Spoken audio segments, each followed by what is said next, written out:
BuzzFeed News indignant about Google and Apple banning non-Muslim apps for Pakistani audience. That's right. That's right.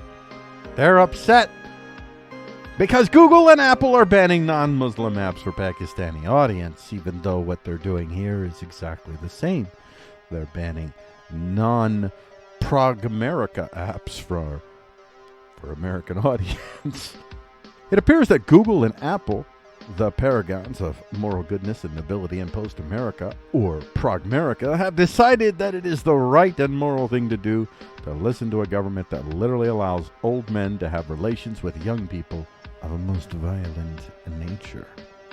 They'll ban you for dead-naming someone who prefers gender of an unorthodox way, while they collect millions from governments that murder people for being gay, like Pakistan, home of the Google and Apps ban on all apps not approved by a state that most assuredly violates people based on their race, gender, and most assuredly,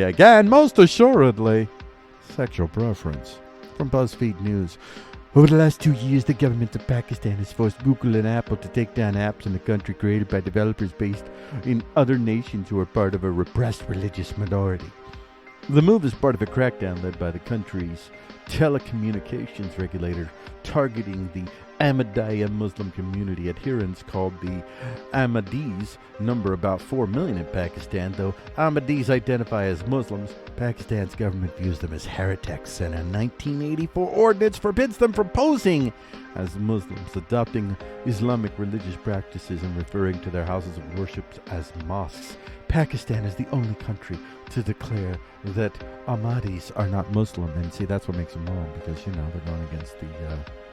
That's the only thing that really makes them wrong. I mean, if everybody else said they were Muslims, that BuzzFeed News might be okay with it. So it's cool. BuzzFeed News is definitely a hypocrite.